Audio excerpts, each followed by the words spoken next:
bonjour à toutes et à tous. Bon, je dis peut-être rebonjour à celles qui étaient là sur la première table ronde. Dans cette deuxième partie, on va parler numérique et innovation. Le mot innovation, si je peux me permettre, c'est devenu un peu un mot valise et c'est en plus un argument qui est ressorti très vite quand j'ai eu chacune de mes intervenantes que je vais vous présenter très rapidement. Et elles m'ont toutes dit, c'est marrant parce que même si elles ne s'étaient pas parlé avant, le premier truc qui est revenu, c'est elles m'ont dit, bon, il faut qu'on arrête avec ça. C'est le moment de parler de choses concrètes. Il y en a une qui m'a dit, faut qu'on arrête un peu avec cette culture shit, innovation, innovation. À un moment donné, elle se reconnaîtra la personne qui m'a dit ça. Elle m'a dit, à un moment donné, faut qu'on parle d'actions concrètes et peut-être que la vraie question à se poser, c'est à quoi va servir l'innovation. C'est vraiment les questions que j'ai envie qu'on se pose cet après-midi. Pour en parler, je suis très contente d'avoir avec nous Ming Li Hong, qui est directrice du club Open Innovation de Paris & Co. On va avoir avec nous Marie Eklund, qui est cofondatrice de Daphné, qui est un fonds qui veut réinventer le monde de l'investissement. Je vais avoir avec moi aussi Laure Bourgois, qui est docteur en intelligence artificielle et fondatrice de Codata School. Et enfin, je vais avoir Sophie Gouignard, qui est directrice d'une plateforme chez Engie. Je vais lui laisser nous en parler rapidement. Et je vais avoir avec nous Alice Zaguri, qui est fondatrice de The Family. Je raconte ma vie 1 minute. Quand j'ai commencé à être journaliste, le premier reportage que j'ai fait, je l'ai fait chez The Family. Donc voilà, maintenant tout le monde le tient. La première question que je vais commencer, je propose de commencer par poser les bases, justement. Et comme j'ai cité un peu celle qui me l'a dit, et je la laisse nous proposer sa définition, en tout cas, et d'être très claire avec nous et de nous dire de ce qu'elle entend, en tout cas, quand elle parle d'innovation. Et c'est bien parce qu'elle a pris son micro sans avoir besoin de la citer. Allez-y, Ingrid. Je me suis reconnue, en fait. Oui, l'innovation, si on la prend dans la définition traditionnelle, c'est une invention qui sert à être commercialisée. Donc c'est assez basique. Bon. Maintenant, l'innovation en soi, ça ne veut rien dire. C'est surtout à quoi doit servir l'innovation. Et aujourd'hui, à quoi elle sert concrètement. Elle a beaucoup servi, je pense, ces derniers temps à un certain progrès, mais qu'on appelle progrès technologique. Mais est-ce que le progrès technologique, c'est du progrès humain? C'est la question que je pose. Donc c'est peut-être un peu pour installer aussi le débat. Voilà. Sur l'innovation. Parfait. Sophie, vous m'avez dit, en tout cas, moi, quand je parle innovation, je parle vraiment en termes de méthode. Est-ce que vous pouvez expliquer-nous un peu ce que c'est concrètement? Bonjour, d'abord. Effectivement, quand on dit le numérique, on entend souvent les technologies, tout ce qui sous-tend les solutions qu'on va pouvoir développer. Moi, je vois aussi dans l'innovation, finalement, la manière de travailler. Alors, moi, je viens d'un grand groupe, Engie, donc les manières de travailler, on imaginait inspirer des startups, évidemment, on ne les a pas tous les jours, mais du coup, c'est ça qu'on est en train de faire, on s'inspire des startups. Et donc, du coup, dans les méthodes, on remet finalement les utilisateurs au cœur des solutions qu'on propose. Et c'est aussi une innovation, en tout cas pour des grandes boîtes comme Engie, de repartir du besoin, du problème, de se focaliser sur l'utilisateur et pas sur la solution, même si derrière, évidemment, il y a du numérique, il y a de la tech.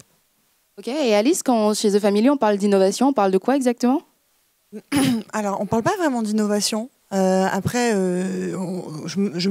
moi, l'idée que j'ai de l'innovation, c'est qu'elle peut être incrémentale ou disruptive. Donc, soit elle vient on améliore à la marge une façon de faire incrémentale, soit elle est complètement disruptive. Donc, c'est plutôt une invention absolue, totale. Voilà, c'est un peu la définition théorique que j'ai, mais c'est vrai qu'on n'en parle pas beaucoup. On va plutôt parler de trouver des solutions qui vont répondre à un besoin. Voilà, ça c'est la façon dont je l'aperçois. Ce qui va amener de l'innovation au sens de renouvellement et donc d'idées nouvelles et de façons de faire nouvelles, je crois, c'est de mélanger des gens qui ont des backgrounds différents. C'est de mettre un artiste, par exemple. Je vois que vous le faites beau. À 42, ici, j'ai vu qu'il y avait une dimension artistique. Je pense que c'est important de venir apporter des façons de voir le monde différentes. Un chercheur avec un ingénieur, ça fait qu'on crée les conditions de ce qu'on appelle en fait la sérendipité, le fait de trouver ce qu'on ne cherchait pas. Je crois vraiment que on peut faciliter l'innovation si on ouvre absolument les horizons des gens qui travaillent ensemble. Voilà. Donc il y a possibilité de faire qu'il y ait des milieux, il y ait des environnements qui soient plus ou moins favorables à l'innovation. Et je crois que c'est quand on sort du clonage. D'où, évidemment, ce qui nous ramène à la question d'aujourd'hui, d'avoir des femmes. Parce qu'aujourd'hui, on est encore trop peu nombreuses à participer à l'innovation, et notamment dans les startups, quoi. On reviendra un peu plus tardivement sur ce point-là. Marie-Clank, je vous regarde, vous m'avez dit, en tout cas, moi, je ne me suis jamais posé la question en me disant je vais innover. J'ai innové par choix, parce qu'en fait, je n'avais pas le choix, en fait. Ça m'est tombé dessus. Et la seule solution, c'était de trouver, en tout cas, une alternative. Est-ce que vous pouvez nous en dire un peu plus? Oui, en fait, moi, je pense que innover, c'est faire fondamentalement ce en quoi on croit soi et pas ce que les gens attendent de nous. Et quand je dis j'ai pas eu le choix, c'est que moi, petite, je me suis jamais projetée dans l'idée que je serais entrepreneur, je ferais de la tech. Enfin, j'avais pas du tout ça parce que ça ne faisait pas partie de ma culture, ça n'existait pas. Enfin, peut-être revenir un peu sur votre parcours?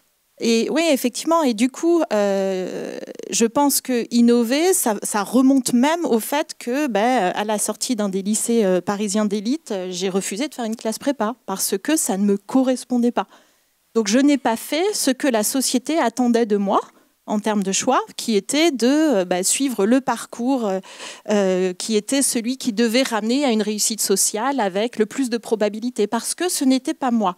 Et que moi, cet univers de compétition, ça ne me correspondait pas, ce n'était pas un endroit dans lequel je me sentais bien.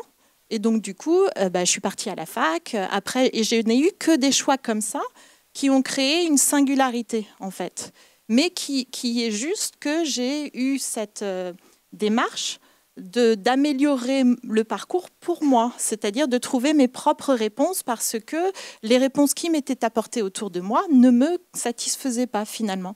Et ça a toujours été comme ça, c'est-à-dire que après, quand j'ai été à la fac, j'ai travaillé très vite, j'ai fait de l'informatique, j'ai travaillé très vite pour une banque d'affaires américaine où je codais en fait pour eux le développement du logiciel. Pareil, je n'ai pas senti une grande utilité. Je suis retournée à la fac, j'ai refait des études après avoir travaillé, ce qui est rare en France, en fait. En tout cas, à l'époque, c'était fin des années 90. Après, je suis tombée dans le monde du capital risque. Après, j'ai vu... donc, à chaque fois, créer une association France Digital, c'était pour répondre à des problèmes que je voyais parce que je ne me sentais pas en cohérence, moi, par rapport à la situation dans laquelle j'étais. J'avais besoin d'y apporter une réponse et de me sentir, moi, à ma place. Donc c'est vraiment quelque chose, je trouve, qui est extrêmement personnel et qui est de se dire, on me projette une image de ce que je devrais être, et en fait, je ne me vois pas là. Et c'est marrant parce qu'il y a un moment quand on a discuté, vous m'avez dit en fait j'ai toujours été hyper surprise quand tout le monde me disait waouh, t'es l'une des premières femmes au monde qui a levé 200 millions, mais pour moi il n'y avait pas de fierté, justement je l'ai fait parce qu'en fait j'ai compris qu'il fallait bousculer les codes. Oui, et puis parce que c'était la seule manière que j'avais d'exprimer ma vision. Elle n'était pas exprimée ailleurs, en fait. Et donc, du coup, si on veut aller... quand les choses ne sont pas faites de la manière dont on pense qu'elles doivent être faites et qu'on y croit de manière extrêmement profonde et que ça nous heurte, en fait, moi, s'il y a des moments où c'est même le corps qui parle, c'est je ne pouvais plus... le corps dit non. Le corps dit non, il dit je n'y vais plus, quoi. Et donc j'ai besoin de faire autre chose. Et donc à ce moment-là, on ne réfléchit pas, c'est pas un choix. C'est juste qu'on essaye de trouver sa place et de faire à sa manière. Et puis on expérimente, on rate, on tente autre chose. Et c'est comme ça qu'on innove finalement. Et c'est une question cette fois qui s'adresse à toutes nos intervenantes. C'est est-ce qu'on peut se permettre de dire que le secret de l'innovation, c'est de se questionner sur son why, pourquoi je fais ça et pourquoi je suis là. Allez-y, Laure. Bonjour à tous et à toutes. Déjà, je remercie l'école 42 et les Digital Ladies. En fait, pour l'innovation, donc moi je suis informaticienne, donc j'ai pas forcément réfléchi à cette question de l'innovation, mais je suis plus dans la technique, d'ouvrir le capot, comme on dit en informatique, et de bidouiller. Par contre, je peux vous citer un exemple d'innovation. C'était un exemple quand, il y a 12 ans, j'ai habité au Sénégal et j'enseignais à l'université. Et en fait, là-bas, pour des raisons... Pardon, au lieu de partir du top-down, comme c'est souvent fait, et ça peut être très intéressant, on va plus partir des usages Et en effet, ça a complètement révolutionné. Et c'est parti de l'Afrique francophone, mais aussi de l'Afrique anglophone, avec M-Pesa. Comment ? M-Pesa, c'est en fait une solution de paiement avec le téléphone portable. De plus, toujours à l'époque, il y avait beaucoup d'Américains qui apprenaient toutes les langues africaines qu'ils pouvaient. Le Wolof, le Bambara. J'ai pas vu beaucoup de Français le faire. Moi, je parle Wolof parce que je me suis intéressée à cette culture et je l'ai apprise. Et aujourd'hui, en fait, il y a 2 ans, quand je suis allée à Dakar, Google, le moteur de recherche, est en Wolof. Donc ça, c'est... Alors ça, pour le coup, là, c'est Google qui a innové. Mais il y a deux exemples où, en fait, finalement, on change complètement les choses en s'intéressant à l'autre et en partant des besoins. Et là, finalement, dans le premier exemple d'innovation frugale, en fait, c'est les usages eux-mêmes, c'est les gens eux-mêmes qui ont inventé ce mode de paiement. Ok. Alors, je vais vous laisser la parole et vous allez être la première à répondre parce qu'en tout cas, c'est une question vraiment que je pose à chacune de nos participantes. C'est est-ce qu'on peut se permettre de dire aujourd'hui que le secret, entre guillemets, si on peut le dire comme ça, de l'innovation, c'est de se questionner sur son why. Pourquoi je fais ça et de se questionner sur la question du sens. Du sens de quoi? De la technologie?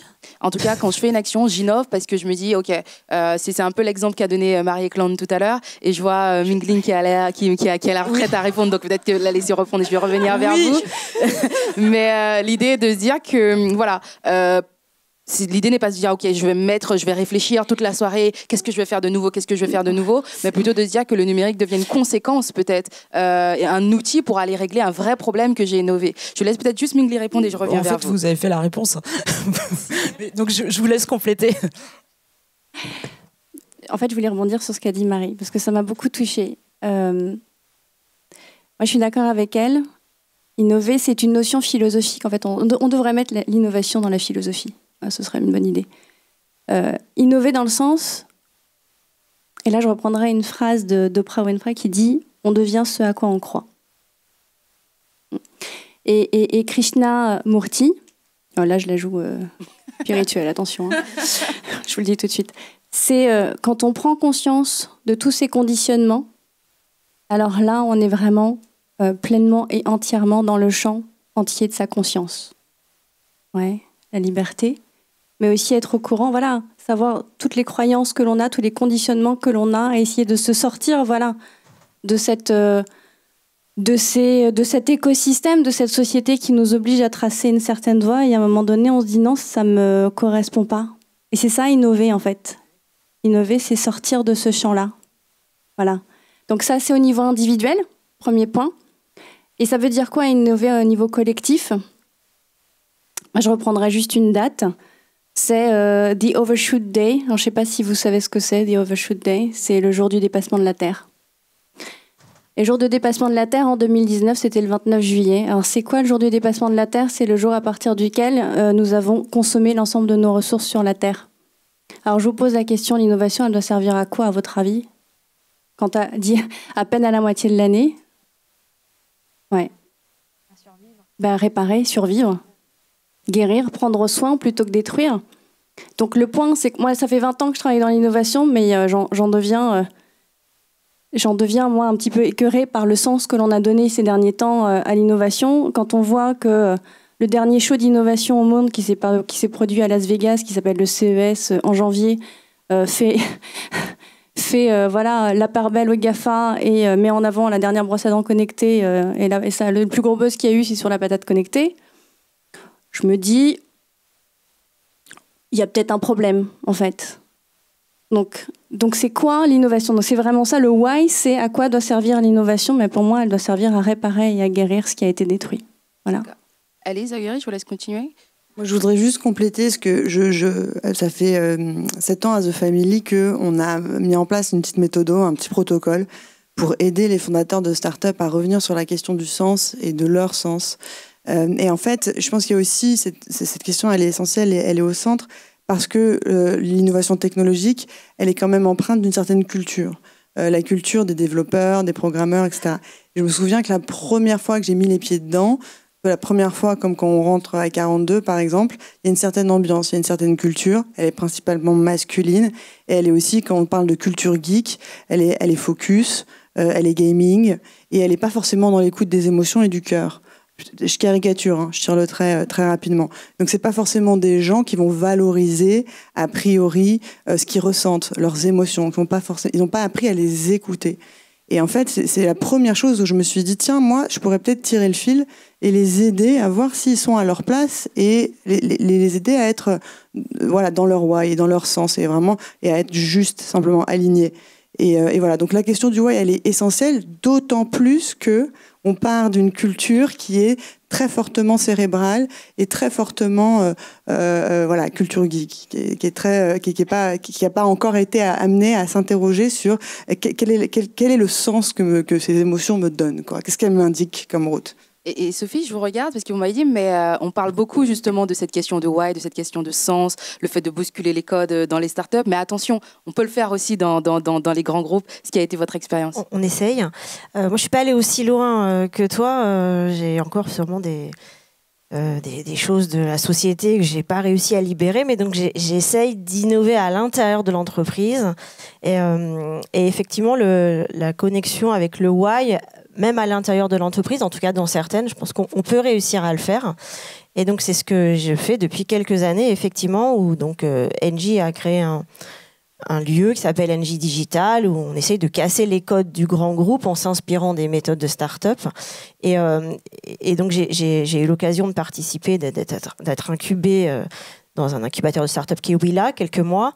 Et la première chose qu'on a fait, et c'est ce que vous dites finalement, c'est qu'on s'est aligné nous-mêmes, qui on est, quelles sont nos valeurs, avec quelque chose qui doit répondre à un besoin de l'entreprise, parce qu'on travaille quand même dans une grande entreprise. Et donc, comment faisons-nous? Alors, nous ne sommes pas des entrepreneurs, donc le champ des possibles n'est pas ouvert, mais comment faisons-nous pour prendre un sujet qui va régler des problèmes à l'entreprise, mais qui s'aligne quand même avec qui on est et nos valeurs. Et on voit que ça, c'est important, parce que finalement, dans les moments un peu difficiles, et il y en a pas mal, en fait, c'est ça qu'on suit, c'est notre petite étoile là-bas, qui fait que tous les matins, on continue et on se repose les bonnes questions. Et du coup, voilà, c'est un aliment avec le sens. Ok. Là, je vais rebondir sur j'ai fait quand même quelques petites recherches avant de discuter avec vous aujourd'hui, et j'ai revu une vidéo d'Alice Zaguri qui dit, en tout cas, moi je pense que pour innover en tout cas et pour continuer à faire des choses un peu nouvelles, il faut s'autoriser à faire des erreurs, et quand on devient un peu trop pro, j'espère que Manager a entendu cette phrase quand on l'a lu, quand on devient trop pro, on peut plus innover. Sophie aussi disait qu'elle a fait une formation chez Willa, donc ça nous permet de se poser la question justement, comment on apprend à faire ça? Est-ce qu'on se réveille un matin et on se dit, ok, moi je suis capable de tout bousculer, je suis capable de tout faire, ou alors il y a des manières, il y a des méthodes qui permettent en tout cas d'apprendre à penser un peu out of the box, si on peut le dire un peu comme ça. Alice, je vous laisse répondre et après on va continuer. Ouais, là-dessus, je pense c'est pas seulement accepter les erreurs, parce que ça, on nous le répète à longueur de journée, on sait plus vraiment ce que ça veut dire. C'est carrément aimer se tromper. C'est cette peur du ridicule là, qui doit devenir une espèce de signal, c'est-à-dire être à l'écoute quand elle pop-up dans nos têtes, et savoir la chasser complètement, et au contraire y aller sans accorder trop d'importance à cette peur. C'est presque mettre un peu de distance aussi, donc c'est difficile quand on est passionné, quand on est à fond dans un projet, d'être capable de mettre cette distance nécessaire qui va faire que si le projet se casse la figure, si ça ne marche pas, si il se passe des choses, si ça va pas dans le sens qu'on voulait, si on n'obtient pas les bons résultats, ça n'est pas dramatique. Voilà, c'est tout. Et au contraire, on vient de s'essayer à quelque chose. Alors, pour le coup, c'est pas quelque chose non plus qui se décrète. Donc là, on peut faire attention au ridicule qui pop-up dans la tête. Mais je crois que c'est aussi quelque chose qui, à travers nos vies, nos expériences, peut être plus ou moins encouragé. Et donc là, on parle de l'égalité homme-femme. Par rapport aux petites filles, on le sait tous, on part avec un retard professionnellement, parce que toute notre vie, on a moins accumulé ces petites expériences qui, à la longue, font un bon lot de confiance en soi qu'on aurait pu construire grâce à ces échecs qu'on a ratés, en fait, qu'on aurait pu faire et qu'on n'a pas fait. Parce qu'on a été en dehors du terrain de foot, parce qu'on a été en dehors de la compétition ou des jeux qu'on estimait être pas faits pour nous, etc. Et en fait, ça, accumulé, ça fait du retard. Et aujourd'hui, je crois qu'on a conscientisé ce retard, et c'est pourquoi j'aime beaucoup les communautés de femmes, même si je suis pas pour le clivage absolu et les programmes genrés, mais en même temps, ce que je me dis, c'est qu'il y a vraiment un bienfait à ça, c'est qu'on peut réparer ce retard qu'on a pris en le conscientisant, en fait, en parlant entre nous, entre femmes, pour le déposer et avancer, quoi. Ok, on va rester sur cette ligne, ça arrivait un peu plus bas dans l'organisation, mais en échangeant avec Maria Klang, elle me disait c'est bien d'inviter les femmes à venir de cet écosystème, mais il faut aussi changer le recrutement et partir vers un recrutement plus inclusif. Oui, est-ce que je peux juste rebondir sur la question d'avant avant de passer à ça ? Pour continuer à innover, moi je pense qu'il y a une chose qui est complètement sous-valorisée, qui est la curiosité.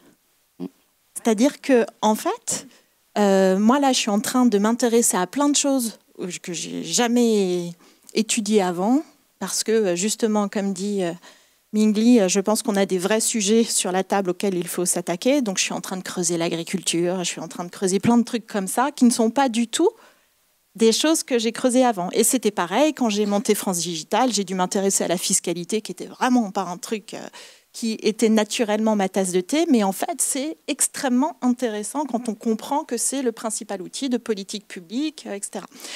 Donc, en fait, il y a beaucoup de joie là-dedans. Et il y a vraiment un avancement, une richesse à comprendre. C'est-à-dire que cette idée, et c'est ça qui, moi, m'a permis d'innover, c'est-à-dire c'est sortir de mon monde, sortir des méthodologies qu'on avait, sortir de ce qu'on m'avait inculqué comme manière de faire, comme méthode, et me confronter à d'autres univers qui étaient complètement différents. À l'art, à des métiers très terrains comme les agriculteurs. Il faut rester connecté à la vie, en fait. C'est juste ça, quoi. Et c'est beau. C'est-à-dire que la seule remède contre la peur, en fait, c'est la joie, c'est de recréer tout ça. Et en fait, ça nourrit et ça permet de se planter. Parce que ce qu'on a appris, en fait, est tellement plus important. C'est tellement plus important que juste que, mais je pensais que j'arriverais à faire ça, j'y suis pas arrivée. Mais ça donne, en fait, ça c'est la première brique qui permet après de se reconfronter et d'aller chercher plus grand que soi. Mais donc, je pense que la curiosité et cette capacité de se dire qu'en vérité, c'est pareil, on est dans un monde où on se dit, on fait des études, puis une fois qu'on a fini d'apprendre, on travaille. Oh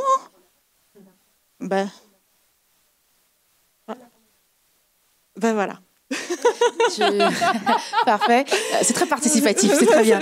Je regarde Laure Bourgois qui m'a dit, en tout cas, juste après vous, Mingli, mais d'abord Laure Bourgois qui me disait moi, je pense qu'on ne peut pas innover s'il n'y a pas de plaisir. Pour rester 8 heures devant un ordi et trouver des trucs, est-ce qu'on peut revenir sur cette notion de plaisir ?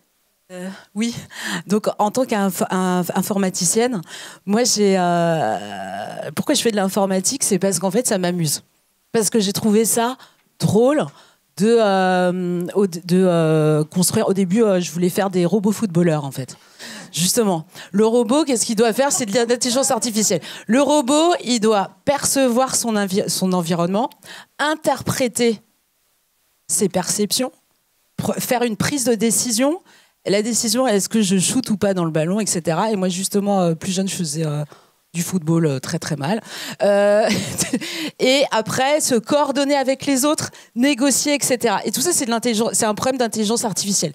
Perception, interprétation, prise de décision, négociation, échange et apprendre de ses erreurs. Pourquoi ? Parce qu'on parle beaucoup dans les médias de machine learning. Machine learning, en français, apprentissage automatique. Et il y a différentes, même en apprentissage automatique, donc il y a différents sous-sujets dedans. Et dans le machine learning, il y a aussi l'apprentissage par renforcement. Donc même il y a des algorithmes, ils apprennent en se trompant. Donc ça, c'est le côté rigolo, sympa. Deuxièmement, et donc c'est pour ça, pourquoi je fais de l'informatique, c'est parce que ça me fait rire en fait, ça m'amuse. Deuxièmement, il y a le côté curiosité, je voulais répondre. Moi, tous les matins, je lis la presse et le soir, je finis par par écouter une émission de géopolitique en fait.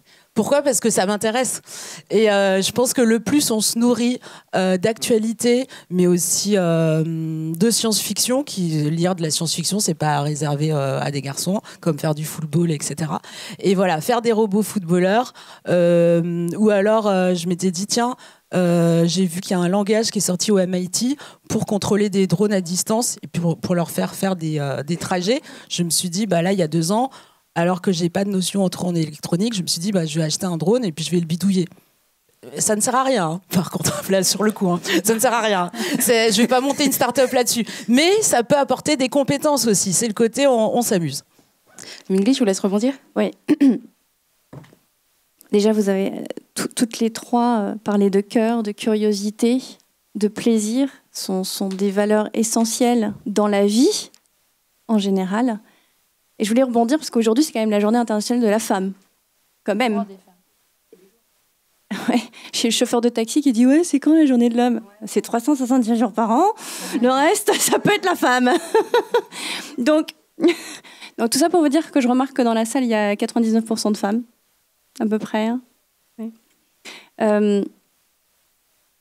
La question dans l'innovation, c'est à quel point... Ouais, non, c'est vrai, voilà. C'est QFD. Le point, c'est... et pour les femmes, et on le constate dans nos milieux, hein, qui sont des milieux technologie, start-up, etc., on sait très bien que dans le milieu des start-up, il y a peu de femmes, trop peu de femmes qui innovent, qui entreprennent, et c'est bien l'un de nos sujets. Sachant qu'on sait aujourd'hui que les femmes sont porteuses de valeurs qui sont différentes de celles des hommes. Et là, je ne vais pas m'étaler parce que j'aurais de grandes choses à vous dire sur notre striatum, c'est-à-dire une partie de notre cerveau qui nous pousse à faire un certain nombre de choses. Ce que je vous conseille, c'est de lire Le Bug humain de Sébastien Boller et vous en saurez plus sur ça. Donc, on pousse à atteindre des objectifs qui sont en gros de se nourrir, de se reproduire, d'avoir plus d'informations, d'avoir plus de pouvoir, etc. Mais ce sont surtout des valeurs qui ont été développées dans la part masculine du cerveau.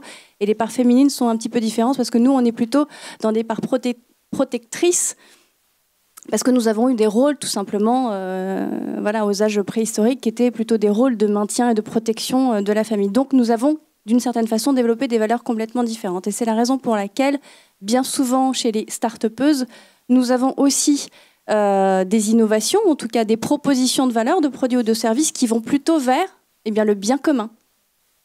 Alors je ne dis pas que seules les femmes vont réussir à changer le monde et qu'il n'y a que les femmes pour ça, bien que ça pourrait être une bonne partie de la solution.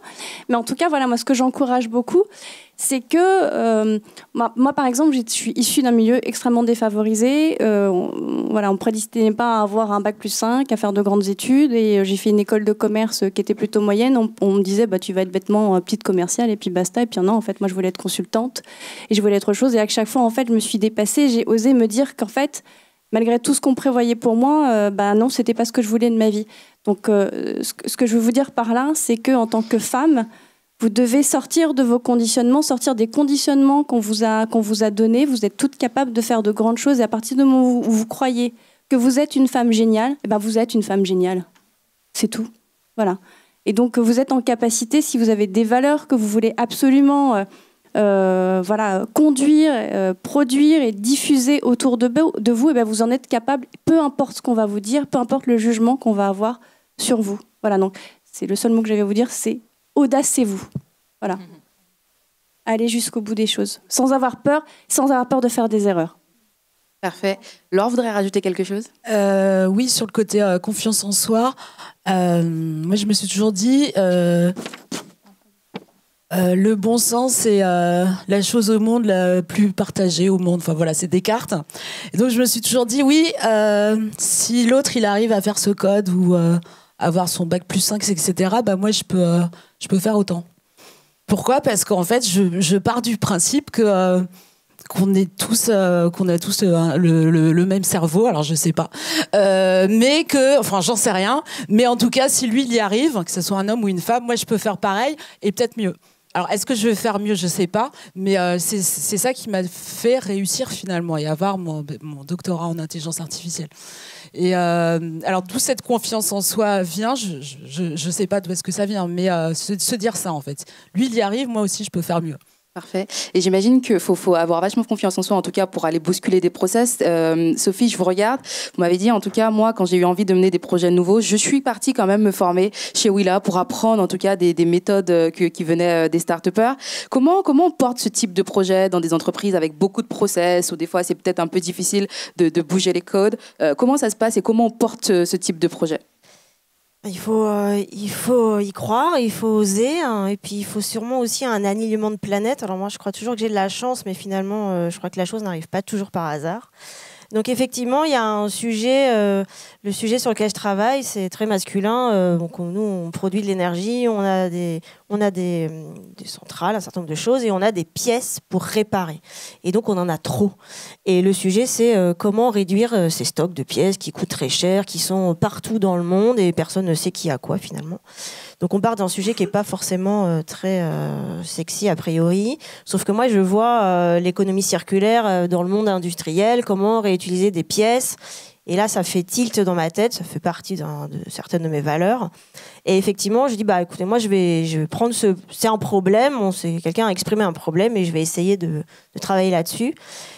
Et en même temps, Engie lance beaucoup de partenariats avec des écoles comme 42, avec des incubateurs, et cherche des femmes, parce que aussi l'idée c'est de pousser un peu les femmes qui ont des projets, des idées à partir dans un incubateur, donc qui était Willa.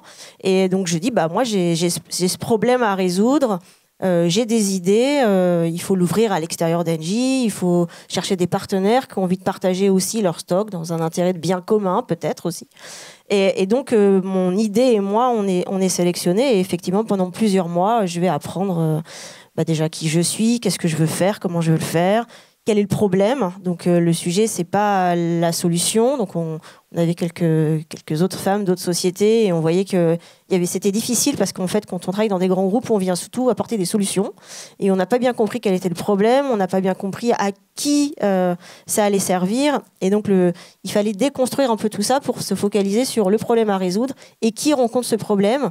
Et puis, la technologie, elle vient apporter des solutions, mais la solution, finalement, c'est pas ça le sujet. Le sujet, c'est elle va bouger, elle va sans arrêt évoluer, mais ce qu'il faut, c'est qu'elle réponde toujours aux problèmes de nos utilisateurs. Donc voilà, on va travailler sur ça. Évidemment, ensuite, il faut quand même générer des revenus. Donc, qui rencontre, est-ce qu'ils sont nombreux, comment on peut se rémunérer pour ça, et puis apprendre à pitcher entre guillemets son projet pour convaincre.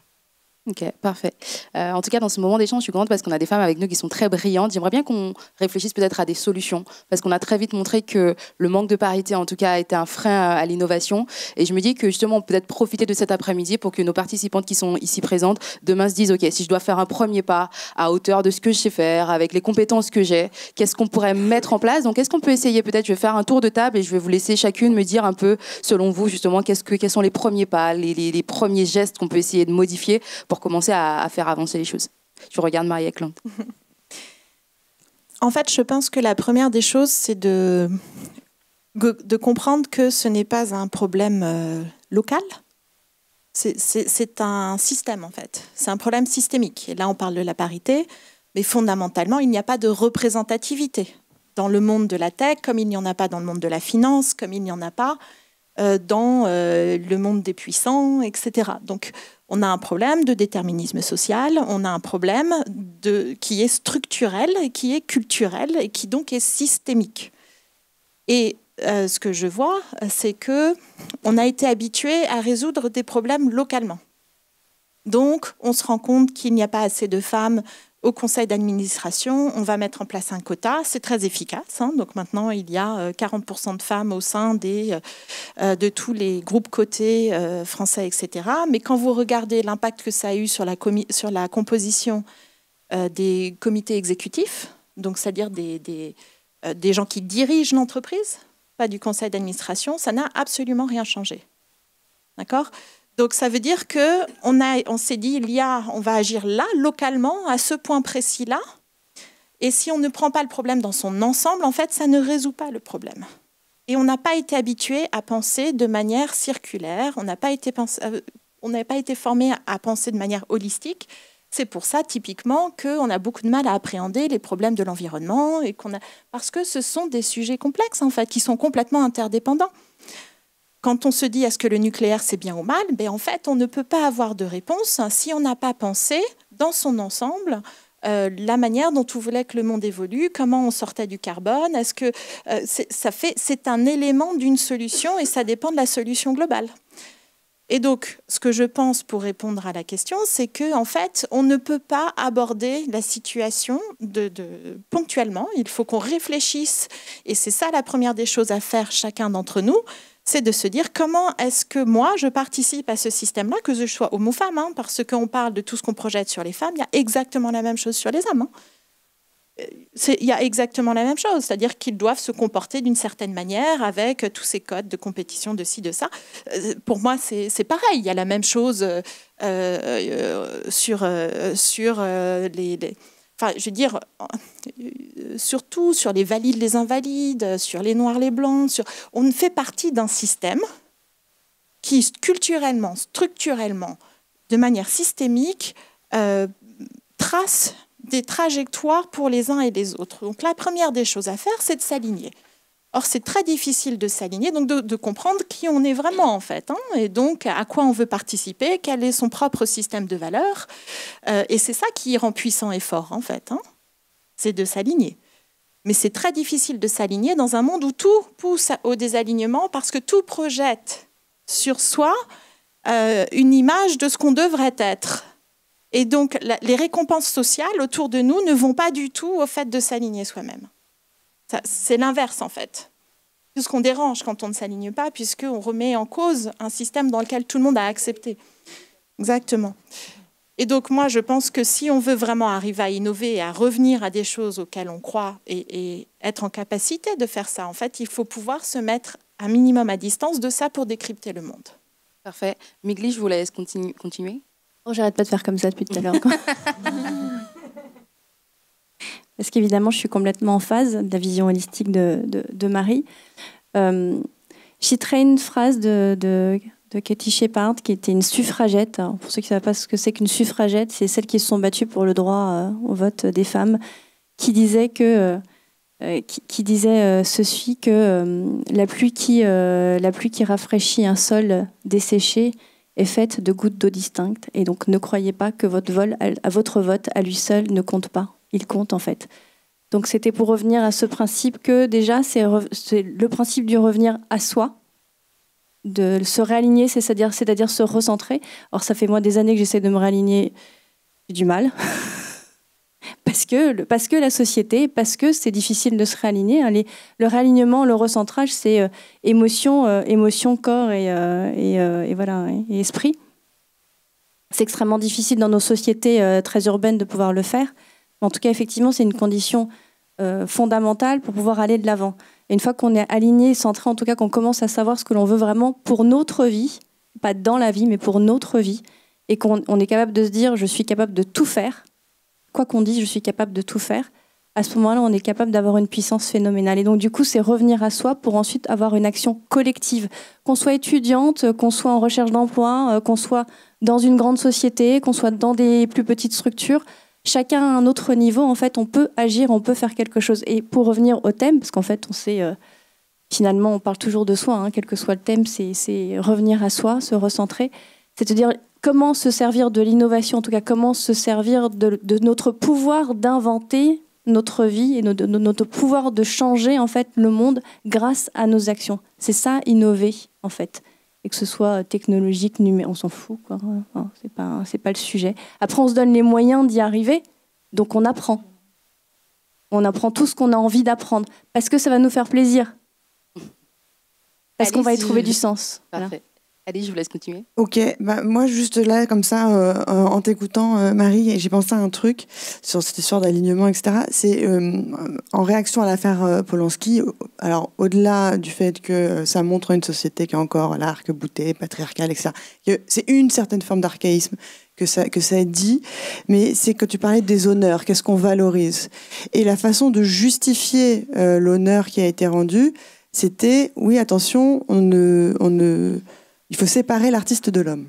Et moi, je me souviens très bien, quand j'étais petite au collège, on lisait Louis-Ferdinand Céline, on disait non, attends, oui, c'était un antisémite notoire, mais il faut séparer l'artiste de l'homme. Ça a longtemps été un argument pour justifier, et ça interrogeait, et bon, à l'époque, je le prenais comme tel.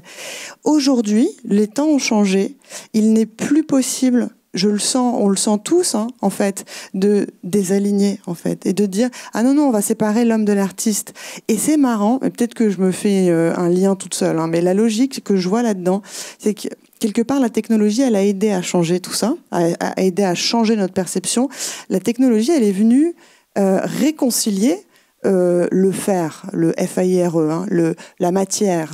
Celui qui code, celui qui a les mains dans le cambouis, tout d'un coup est devenu le héros. Donc il n'y a plus cette dichotomie entre celui qui pense, hein, dans le monde théorique, et celui qui exécute. Tout d'un coup, on revalorise le codeur, le développeur. C'est celui qui est le plus rare aujourd'hui. Tout le monde se bat pour lui. Bon, voilà. Et moi, je me souviens, c'est la surprise que j'ai eue en découvrant l'univers des nouvelles technologies, c'était à quel point on accordait de la valeur aux gens qui faisaient, qui étaient les mains dans la matière. Et j'ai l'impression qu'en fait, tout ce dont on parle, hein, ce changement de paradigme, il est aussi à ce niveau-là. Vous parlez depuis tout à l'heure d'alignement, et je suis complètement d'accord avec ça. Et c'est cette idée que on est en train d'essayer de rééquilibrer les choses. D'ailleurs, on parle de l'égalité homme-femme, mais finalement, on parle aussi d'accepter sa partie féminine, hein, chez les hommes comme chez les femmes, et d'accepter aussi, nous, notre partie masculine. Et pour finir là-dessus, juste, j'ai envie de dire un truc, c'est les rares hommes qui sont là, mais merci d'être là. Et en fait, j'ai envie de vous dire, si vous êtes là, si vous pouvez aller encore plus loin, ce serait bien de vous entendre. On a besoin d'entendre des voix masculines qui parlent de masculinité, justement, tout en étant féministe. Qu'est-ce que ça veut dire? Parce que on sait bien qu'on marche sur des œufs, on est dans une phase où voilà, on essaie de se réajuster, que on peut avoir des relents de machisme, de paternalisme, ou de ce que vous voulez. Et c'est normal parce qu'on passe d'un monde à un autre, je crois. Mais on a besoin d'hommes qui s'interrogent ensemble et qui partagent leurs peurs, qui partagent voilà, leurs doutes, et qui nous racontent comment ils gardent leur masculinité tout en accompagnant le féminisme. Voilà. Alors, quoi ajouter? Moi, je voudrais ajouter que moi, je m'attache plutôt à ce que les gens font que soit, disons, ce qu'ils sont, puisqu'on met les gens dans des catégories. Alors, soi-disant, les femmes auraient une autre manière de coder que les hommes. C'est pas prouvé. Moi, quand je code pas en tant que femme. Je suis pas en train de me dire, ah, je suis une femme, je code. Non, je suis en train de résoudre un problème. Je suis en train de... Donc, je vais vous dire sur quoi j'ai travaillé. J'ai travaillé pendant ma thèse sur un programme qui se répare tout seul. Ça, c'est féminin ou c'est masculin? Donc, un programme résilient. On pourrait dire, ah, c'est comment renaître de ses cendres, etc. Le phénix. Est-ce que c'est féminin, est-ce que c'est masculin? Je ne sais pas. Oui, voilà, c'est plutôt comment... je sais. Alors moi, j'ai peu de capacité pour l'introspection. Je suis plutôt dans le faire en fait. Voilà. Je sais pas. Moi, je sais pas qui je suis. Mais par contre, j'arrive à coder. Alors voilà. Voilà. Ce que je fais, c'est un programme qui se répare tout seul. Ce que je fais, c'est des simulations de foule, simuler des piétons qui vont éviter des véhicules dans la ville. Ça sert à quoi? Ça sert à prévenir les accidents. Ça sert à l'urbanisme, etc. Et du coup, pendant ce temps-là, je pense pas à ce que je suis. Ça m'occupe. Mais pour revenir sur le terme de ce qu'on vous projette dessus, alors moi j'ai eu la chance, c'est une grande chance en fait, donc je suis née en 76 et mes parents regardaient Star Trek à l'époque, et donc ma mère elle a vu un vaisseau, une équipe d'extraterrestres humanoïdes qui attaquait le capitaine Kirk, et leur chef c'était Stella. Donc elle était enceinte, elle s'est dit, ma fille, elle va être commandante de vaisseau spatial. Donc c'est comme ça que j'ai été élevée. Donc là, je commande pas des vaisseaux spatiaux, je suis désolée, mais peut-être je pourrais contribuer à construire le vaisseau spatial. Voilà. Et enfin, il y a tout le côté formation, parce qu'en fait, moi, ma formation, j'ai un double cursus, philo-informatique.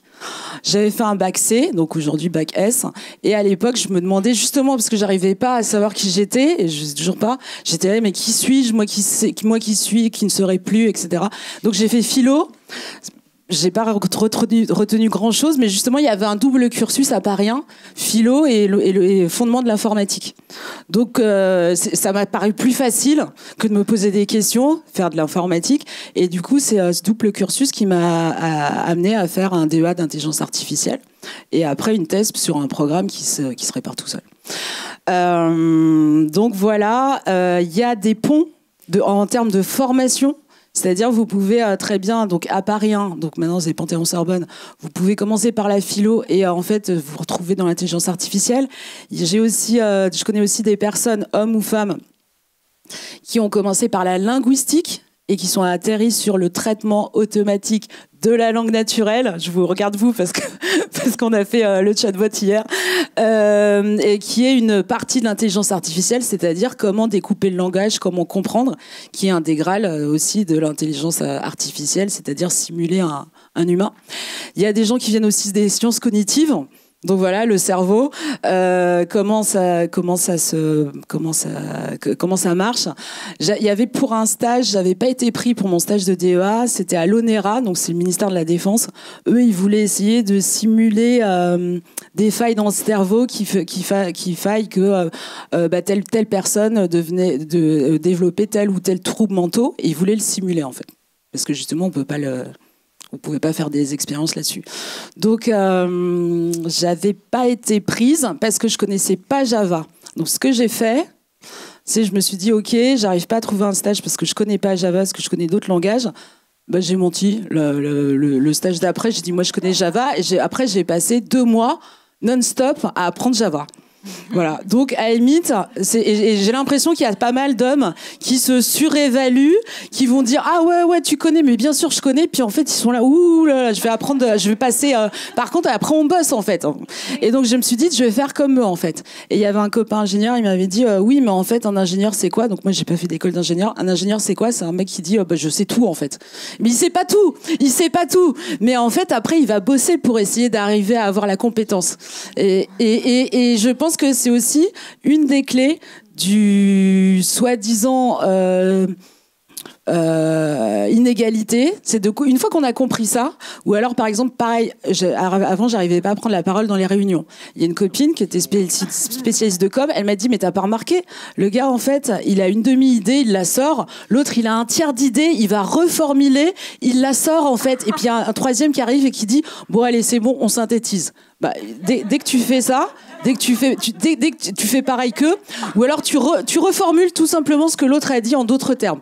Et ben en fait ça permet d'occuper l'espace, de prendre le pouvoir, d'occuper l'espace. Et puis voilà. Et du coup ils se disent ah mais c'est bon, elle s'intéresse vachement en fait. Mais en fait vous avez seulement reformulé ce qu'il a dit en fait. Ou disent bon bah maintenant c'est quand la prochaine réunion. Voilà, c'est ce que j'avais à dire. Sophie, je vous laisse conclure justement sur les solutions concrètes. Je vais essayer pour illustrer un peu ce que vous disiez sur la partie systémique. Il y a quelques années, j'ai vu une présentation, c'était Nathalie Loiseau, où elle dirigeait l'ENA, et elle parlait de son livre qu'elle avait écrit sur Choisissez tout, et donc elle donnait quelques exemples dès l'école en fait. Ils avaient fait beaucoup de recherches. Et donc les enseignants, qui sont souvent des maîtresses, vont interroger les filles différemment des garçons, mais sans s'en rendre compte finalement. Donc ça donnait, quand on a une leçon à apprendre, le lendemain, c'était plutôt les jeunes filles qui étaient interrogées pour pouvoir réciter la leçon de la veille. Donc ça fait appel à un certain nombre de compétences, il faut la mémoire. Mais du coup, quand on ne connaît pas sa leçon, on est pénalisé parce qu'on n'a pas appris sa leçon. Et finalement, la question d'après qui était, et alors, est-ce que vous savez de quoi on va parler maintenant? Donc on se projetait dans le futur. C'était plutôt aux garçons qu'elle posait cette question. Et donc du coup, ça fait appel à complètement d'autres compétences. Et puis du coup, si on ne sait pas, c'est pas grave, puisqu'on ne peut pas reprocher à quelqu'un de ne pas savoir ce qui va passer dans le futur. Et donc tout ça, ça amène finalement à des choses qui sont ancrées en fait dès le plus jeune âge. Et c'est très difficile de se défaire de ça, parce tout nous ramène à ça. Donc effectivement, il faut un peu lutter et savoir ce qu'on veut, jusqu'où on veut aller finalement pour lutter contre ce que ce système nous donne. Ensuite, ce qu'on voit dans les grands groupes finalement, c'est que on mesure la valeur des gens. C'est un peu historique, donc aussi il y a beaucoup d'hommes. On mesure la valeur finalement du dirigeant en fonction du nombre de personnes qu'il encadre, du budget qu'il gère. Voilà, c'est comme ça qu'on sait si on est grand directeur ou moyen directeur. Évidemment, quand on essaye d'entreprendre à l'intérieur, en fait, on démarre, on est tout seul. Finalement, on a peut-être une petite équipe de 5-6 personnes, un budget ridicule. Mais finalement, en tout cas, et après, c'est à chacun, c'est ça la valeur, finalement. C'est pas le nombre de personnes, c'est pas le budget, c'est qu'est-ce qu'on apporte aux gens, quelle valeur on amène aux gens qui vont utiliser la solution qu'on développe pour eux. C'est une autre façon de regarder la valeur. Alors, je vois que vous me regardez, vous voulez peut-être rajouter quelque chose? Non, en fait, c'est pas directement en lien, mais en fait, on n'a pas encore évoqué la maternité. Et je voulais raconter seulement un truc, une expérience. Peut-être que juste tout à l'heure, on va aller sur la maternité. Je vous laisserai en parler, mais justement, juste avant, il y a un point que je trouve hyper important, et je me dis qu'on peut pas clore cette discussion avant d'en parler. On a parlé de plein de choses, mais on n'a jamais parlé d'argent. Et je me dis qu'à un moment donné, le numérique, source d'innovation, pour innover et pour se laisser le temps de la recherche et le temps de trouver des choses un peu nouvelles, il faut avoir de l'argent. Et on sait aussi que, par exemple, les femmes lèvent moins que les hommes. Les personnes issues de la diversité lèvent moins que, en tout cas, les profils habituels qu'on va avoir dans cet écosystème. Et je trouverais que ce serait un peu malhonnête de notre part de donner énormément de conseils et de parler de son why et de chercher à se trouver si à un moment donné, quand même, on n'a pas les moyens, en tout cas, pour mettre en œuvre ces projets-là. Donc peut-être que je commence avec Marie-Eklund qui, elle, justement, a eu l'occasion de faire des levées et connaît très bien cet écosystème. Et après, je vais compléter, en tout cas, avec toutes mes intervenantes. Mais la question, c'est quoi? C'est de décrire la situation ou de voir en quoi c'est... Parce que juste pour décrire la situation, aujourd'hui, donc moi je fais du capital risque, je finance des startups. D'accord, donc on peut dire je finance de l'innovation. Les chiffres qu'on a, c'est qu'il y a à peu près 8% de femmes qui sont à un niveau de décision dans les fonds d'investissement. Il y a à peu près 2,2% de l'argent qui va vers des femmes entrepreneurs.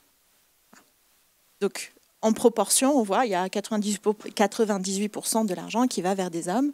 Et pour parler de la diversité, il y a 1%, là c'est des chiffres américains parce qu'on ne peut pas, on est interdit en France de mesurer, d'avoir des statistiques ethniques. Il y a 1% de Noirs qui sont partenaires, donc qui sont en position de prendre des décisions dans les fonds d'investissement aux États-Unis. Il y a 2% de Latinos. Donc la minorité est très peu représentée. Et il y a à peu près 0,2% de l'argent qui va vers des femmes noires. Donc on est vraiment dans un monde de reproduction d'élite. Hein. On est dans un monde de reproduction d'élite. Ce qui est intéressant, c'est que dans les recherches qui ont été faites par des économistes pour essayer de montrer en quoi finalement c'est un manque à gagner pour tout le monde. Eh bien, il montre qu'il y a une baisse de performance des équipes quand les gens viennent de la même école. On en est là, hein, parce qu'en fait, ils viennent souvent de la même école, les gens dans les fonds, etc. Ou quand il y a des gens qui sont de la même race. Donc, il y a une baisse de performance financière. Hein.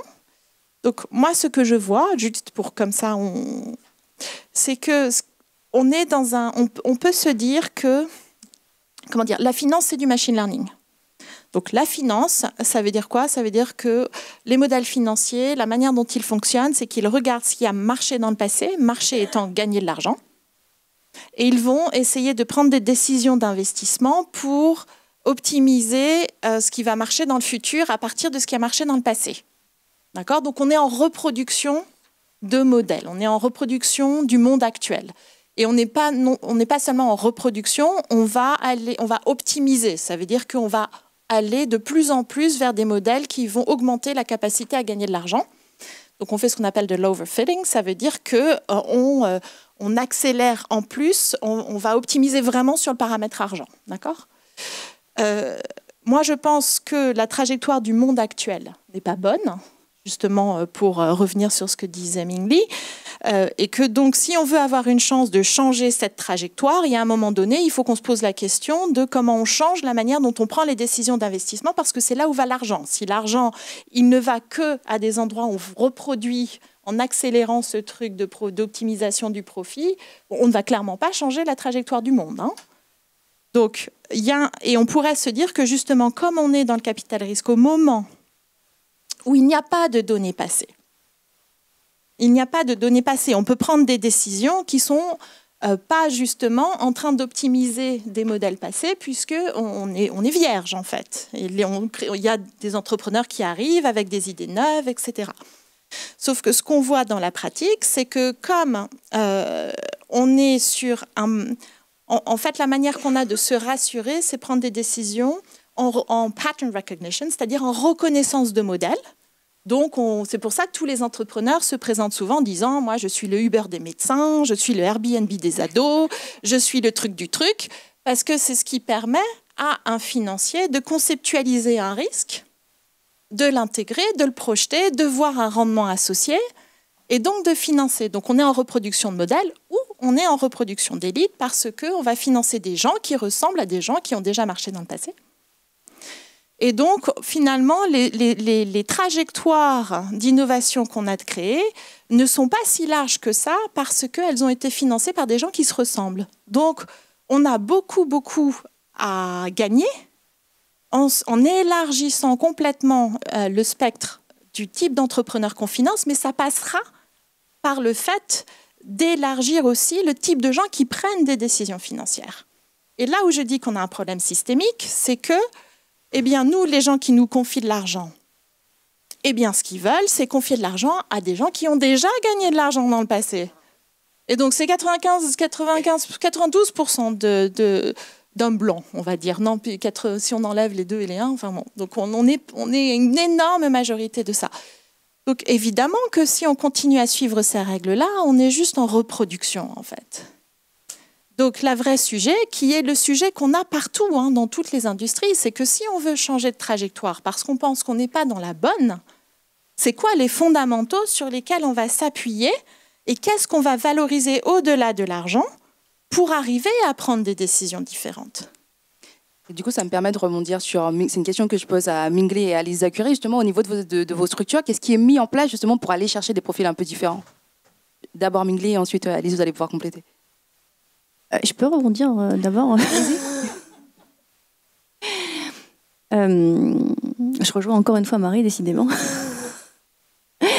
Tu as évoqué effectivement les causes. Il y a aussi une énorme grande cause. Alors déjà, d'une part, les enjeux de la transition. Et pour régler la transition, évidemment, l'enjeu, c'est la finance de ces enjeux de transition. C'est comment est-ce qu'on va réussir à financer ces enjeux de transition. Et donc, comment est-ce qu'on va réussir à trouver l'argent qui permet de trouver les solutions qui vont pouvoir gérer ces enjeux de transition.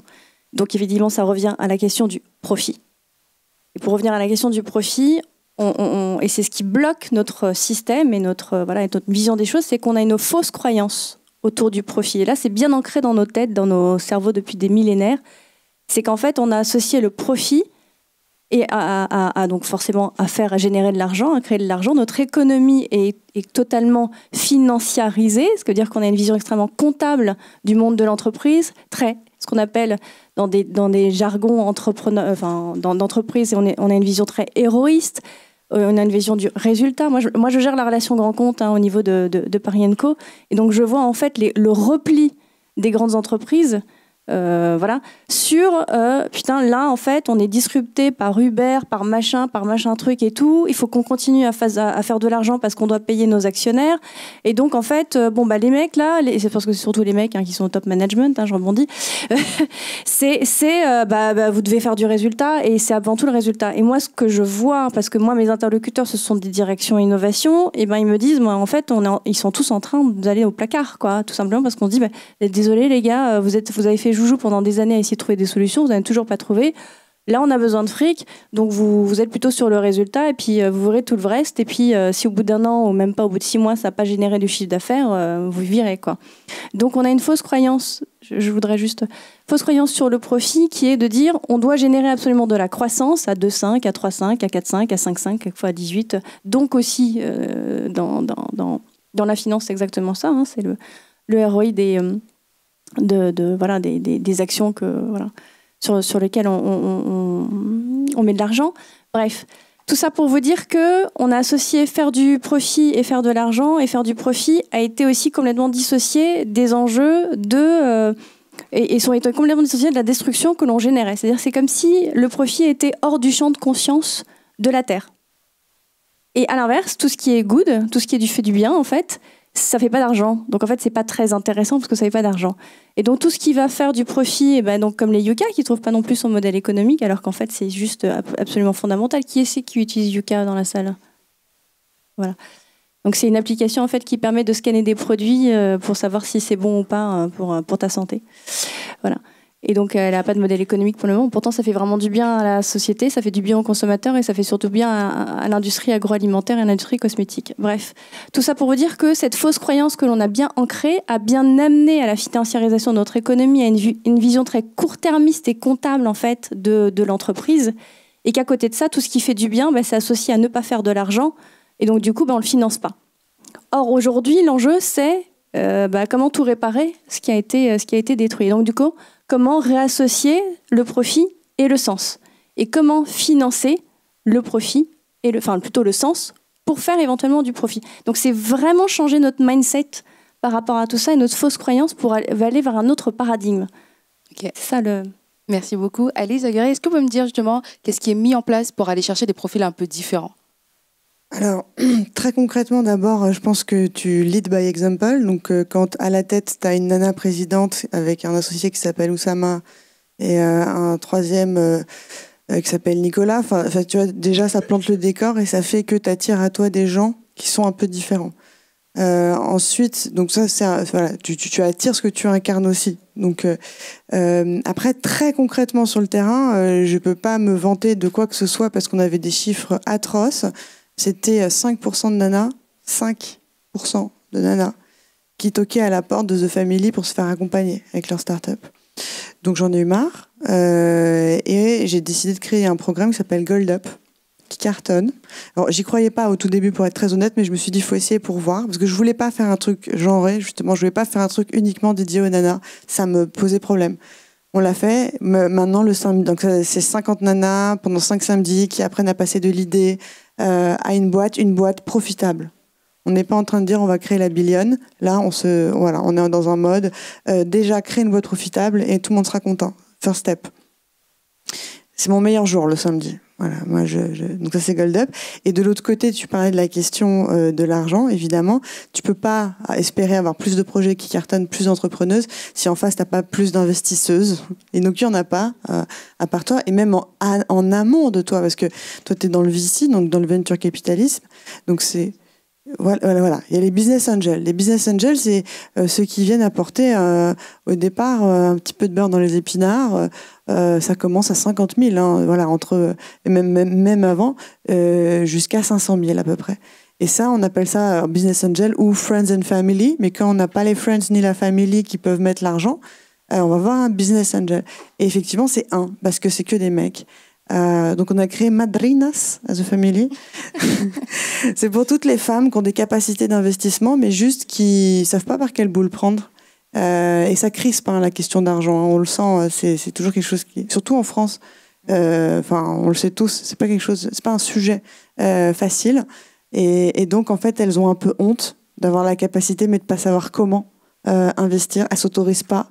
Voilà, Madrina, c'est une soirée où on présente des pitch decks, donc des slides de présentation de boîtes. On les analyse ensemble, on donne notre avis, on les laisse prendre des décisions ou pas fictives d'investissement. On les met dans des situations, on fait l'abécédaire de tout le jargon insupportable parce qu'il y en a des onomatopées. Bref, et donc voilà. Donc je pense que tout passe par l'éducation. En tout cas, c'est notre pari à The Family, que ce soit pour les investisseuses ou que ce soit pour les entrepreneuses. Il faut simplement faire. Il ne faut pas avoir peur de faire des programmes dédiés aux femmes, en fait. Ok, parfait. Laure, vous voulez rajouter quelque chose sur la maternité? Après, on va prendre peut-être, on a déjà dépassé au niveau du temps, on prendra 5 petites minutes pour laisser intervenir le public, mais je vous laisse qu'on peut revenir sur la maternité, qui est un point important. Non, mais du coup, entre-temps, je voulais revenir sur, en fait, dans l'investissement, il y a aussi les EdTech. Donc, moi, j'ai créé Codata School, centre de formation en IA, Big Data, développement web. Et finalement, je sais que dans les EdTech, il y a moins d'investissement. Et on se dirige de plus en plus vers des modèles très rentables, c'est-à-dire le e-learning. Et là, on doit se poser la question, c'est comme l'écologie, c'est comme les applications, c'est quoi le but?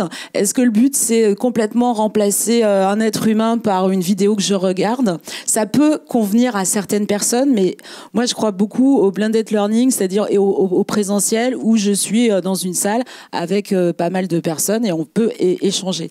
Mais par exemple, aujourd'hui, les EdTech, ils vont plutôt financer du e-learning Et je trouve, et donc on doit se poser la question, est-ce qu'on veut être tous derrière notre écran, tout seul, ou est-ce qu'on veut continuer avec le côté humain, quoi. Sinon, sur le côté maternité, parce que c'est aussi un frein dans la carrière des femmes. Donc, moi, ce que j'avais, alors, une anecdote. Donc, j'ai eu ma petite fille en 2009. Et je voulais changer de boulot, j'ai candidaté aux Ponts et Chaussées. Et là, ils me disent, le monsieur qui était en face de moi, il me dit, alors, et donc ma fille avait 3 mois. Donc moi, j'avais pris 22 kilos, mais il pouvait pas le savoir. Il s'est dit, tiens, bon, un peu... mais il pouvait pas le savoir, il m'avait jamais vu. Donc, il me dit, vous avez des enfants? J'ai dit, moi? Non, j'ai pas d'enfants. Non, j'ai pas d'enfant, je veux pas faire des enfants. Il a pas le droit de me poser cette question. Donc comme il a pas le droit de me poser cette question, moi j'ai le droit de mentir. Ça s'est très bien passé. J'ai fait de la simulation de foule, de la simulation de piéton, je le redis. Et 3 mois plus tard, je lui ai dit, au fait, j'ai une fille de 6 mois. Donc voilà, mesdames, osez, mentez. On n'a pas le droit de vous poser cette question. Pareil, en entretien d'embauche, une fois, il y a un gars qui m'a sorti des stéréotypes sur les femmes. Je lui ai dit, continuez, je vous enregistre. Il m'a dit, ah non, c'est une blague. Et il m'a embauchée. parce que j'ai l'impression que ce rapport de force dominant-dominé, si on arrive à jouer avec, à inverser les valeurs, ça peut aussi imposer le respect. Donc osez dire, ouais, voilà, moi je vous enregistre, je vous mets sur Twitter, on va rigoler. Moi je risque 15 000 € d'amende, mais vous, votre vie, je sais pas. Allez-y, Sophie. Je vais rebondir sur 2 points. Sur le sujet de la question, avez-vous des enfants? Donc moi, quand j'ai intégré NJ Digital, on n'était pas très nombreux.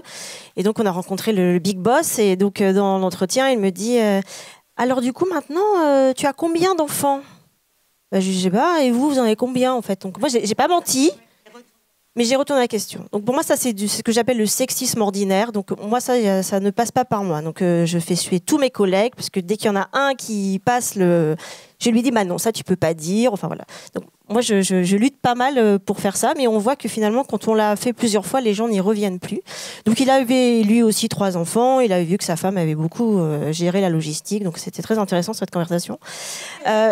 Et juste pour revenir sur profit et good, je vais pas faire de la pub, mais effectivement, je pense que faire du profit et du bien, on va dire en général, c'est pas encore dans les mentalités des grands patrons de la finance.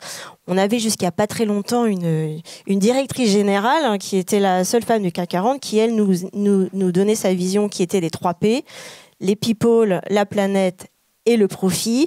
On voit qu'aujourd'hui, les choses, en tout cas le système a eu raison d'elle et qu'aujourd'hui, on n'est pas encore prêt, effectivement, à parler d'autre chose que du profit pour gérer des entreprises. Parfait. Alors, j'ai dépassé sur le timing, mais je vais peut-être prendre quelques questions du public. Madame, alors, on a un petit ballon rouge qui est censé se balader. Voilà. Je prendrai, comme on est très short niveau timing, je prendrai que 3 questions. Okay. Allez-y. Ok, comme ça. Oui, voilà. Ok. Moi, j'avais une question concernant la société post-carbone et comment le numérique pouvait s'inclure en fait dans ces sociétés qui vont être obligatoirement sans pétrole. Et pour moi, le numérique est très lié en fait à l'aspect pétrolier de la chose. Vous, dans vos métiers respectifs, le digital, le numérique, est-ce que vous avez des moyens d'action, puisque a priori le numérique est quand même très carboné. C'est une question qui n'est pas liée à la parité, etc., mais qui m'interroge quand on parle numérique et innovation. Je rebalance ça ou... Ouais. Aujourd'hui, le numérique il représente à peu près 4% des émissions de carbone, tout compris. Donc c'est plus que le maritime et l'aérien. En fait, c'est maritime plus aérien ensemble. Et c'est ce qui croît le plus vite. C'est 9% par an. Hein. Donc la question, elle est complètement pertinente. Entraîner un moteur de machine learning, en fait, je crois que ça consomme autant d'énergie, donc autant de pétrole, que 2 voitures sur toute leur vie, en fait. Voilà. Donc, c'est très clair que le numérique qu'on a connu, qui était un numérique infini, en fait, où on le met de partout, et un gros bout de la consommation, juste qu'on soit clair, c'est le streaming vidéo. À peu près 70% de la consommation de ça, c'est tout le streaming vidéo, etc. Donc, on a un enjeu dans le numérique qui n'a pas encore percuté le secteur, en fait, en réalisation, qui est qu'il va falloir qu'on gère sa dépendance énergétique, de manière générale, et sur le numérique en particulier. Donc on a un enjeu de frugalité numérique qui se positionne à 2 niveaux. Déjà, comment est-ce qu'on fait du green coding, en fait? Comment est-ce qu'on code en dépensant moins d'énergie? Donc je pense qu'il y a beaucoup de choses à faire dans la manière dont on architecture et qu'on conçoit les développements, beaucoup d'énergie à faire. Puis il y a aussi autre chose dans la frugalité numérique qui est d'utiliser le numérique quand réellement on en a besoin, en fait. Et donc je pense qu'on va vers on ne peut pas projeter le monde du numérique sur une tendance linéaire du tout. Ça va percuter à un moment donné et on va devoir effectivement repenser complètement son modèle. Ça va faire partie du modèle économique, des contraintes, etc. Et on voit aujourd'hui, enfin c'est maintenant, hein, c'est-à-dire qu'on voit aujourd'hui que les assurances et les banques, à partir de l'année prochaine, vont intégrer dans leur évaluation des entreprises l'impact environnemental et l'impact social. Donc, pour moi, on passe d'une transition qui est une transition pure numérique à une transition qui va être environnementale et sociale. On est là, quoi. Je voudrais répondre en termes de chiffres. Excusez-moi, je vous ai pas coupé. Alors justement, en venant ici, j'écoutais une émission sur France Inter, donc j'écoutais Thierry Breton, qui est commissaire européen à l'économie. Il disait que d'ici 18 mois, l'humanité aura produit plus de données que jusqu'à présent. D'autres chiffres, d'ici 2030, soi-disant c'est de la prospective, va y avoir 500 milliards d'objets connectés. Je ne sais pas, c'est de la prospective économique. Ça pose un problème énergétique, mais ça pose un problème d'éthique aussi. Pourquoi ? Parce que ces données, on parle aujourd'hui de capitalisme des données. Les GAFA, Google, Amazon, Facebook, Microsoft, leur valorisation boursière, c'est la moitié du PIB de l'Europe. Et comment elles l'ont fait ? À partir de vos données. Facebook, c'est 2,23 milliards d'utilisateurs. C'est la première fois que, dans l'histoire, il y a des sociétés privées qui ont un pouvoir de connaissance, d'influence, de recommandation et pouvoir politique. Donc, dans quel monde on veut vivre ? Et en plus, ils sont en train de détruire la planète. Les data centers, leur emplacement, c'est secret défense. C'est plus de 6 millions de machines, en fait. Où est-ce qu'elles sont ? Pareil pour les blockchains, dont on nous parle beaucoup. Les blockchains, c'est la dépense énergétique, c'est l'équivalent de la dépense de la Suède. Est-ce qu'on en a besoin ? Moi, quand je suis dans le métro, pourtant je suis informaticienne, je vois que tout le monde est sur son smartphone. Si vous décochez pas automatiquement les vidéos, moi avant je le faisais pas, ça passe en boucle en fait. Si vous êtes sur YouTube, s'il y a autoplay en fait, ça consomme de l'énergie. Après il y a tout ce qui est tout ce qui est capitalisme de données, et en plus on va vers une transition des données industrielles, c'est-à-dire qu'aujourd'hui on va aussi ça c'est les données personnelles, mais on va aussi avec l'industrie, l'usine du futur, stocker plein de données sur la chaîne de production, etc. Donc ça pose un problème par rapport au nucléaire en termes énergétiques, mais surtout un problème collectif dont je pense que tout le monde doit s'emparer. Et quel modèle de société dans lequel on veut vivre. Est-ce qu'on accepte qu'on soit surveillé en permanence ? Vous êtes géolocalisé en permanence. Même si vous enlevez votre puce, même si vous enlevez votre batterie. Comment est-ce qu'on quand on arrête la géolocalisation ? Vous mettez tout simplement du papier sulfuré autour de votre téléphone. On ne peut plus vous appeler, vous n'êtes plus géolocalisable. Pourquoi ? Parce que moi, je refuse que Google ait la trace de tout mon historique, j'avais remarqué. Oui, mais t'as pas besoin. Oui, mais t'as pas besoin d'être contacté en permanence. Je pense que, je sais pas, on a peut-être le même âge. Moi, quand j'avais 18 ans, en fait, mes messages, je les écoutais le soir, en fait. Donc, est-ce qu'on a besoin d'être tout le temps dans cet écosystème numérique ? Mingli, je vais vous laisser le mot de la fin, puisqu'il y a Fabienne qui me fait des grands gestes parce qu'on a dépassé au niveau du timing, mais on pourra poursuivre la discussion juste à côté, mais je vous laisse le mot de la fin. Ça pose la question, pour revenir à ta question, ça pose la question de nos propres comportements en fait, vis-à-vis de nos usages. Et donc en fait, on a finalement besoin de plus de sobriété dans notre société. Donc effectivement, on doit être notre propre exemple de ce que l'on veut de notre société. Donc effectivement, réduire notre consommation numérique, notre empreinte énergétique. Ça commence déjà par nous-mêmes, hein, en essayant de réduire ses mails, en essayant, voilà, etc. Mais donc c'est déjà d'une part partir d'une action individuelle pour ensuite montrer en fait, voilà, que ça se diffuse et que l'action collective sera plus forte et que les entreprises aussi doivent être exemplaires et de plus en plus exemplaires. C'est la raison pour laquelle je reviens. Tu parlais en fait de raison d'être, de la raison d'être et en fait de la loi Pacte, donc les articles 1833 et 1835 qui permettent à une entreprise d'avoir une raison d'être ou de devenir et possiblement devenir une entreprise à mission. Donc c'est deux axes qui potentiellement peuvent aussi changer la donne de manière globale au niveau de la vision des entreprises et de leur authenticité. Donc ce que je veux dire par là, c'est que pour revenir au comportement individuel, c'est si on montre aux entreprises que l'on change notre comportement individuel, que l'on veut plus de sobriété, que l'on veut plus de bien, eh ben ils changeront forcément. Donc on doit être exemplaire et on doit leur dire ce qu'on veut pour qu'ils changent. En tout cas, un grand merci à vous pour votre expertise et vos expériences qui sont hyper enrichissantes. À nos intervenantes et à nos participantes, je vous invite en tout cas à rester avec nous pour la dernière table ronde où cette fois on va parler d'inclusion grâce au numérique. On va commencer dans 5 petites minutes, juste le temps de faire une petite pause. Et j'imagine que si vous avez encore quelques questions à poser à nos intervenantes, elles seront présentes juste là. Je vous invite à continuer les discussions juste à côté.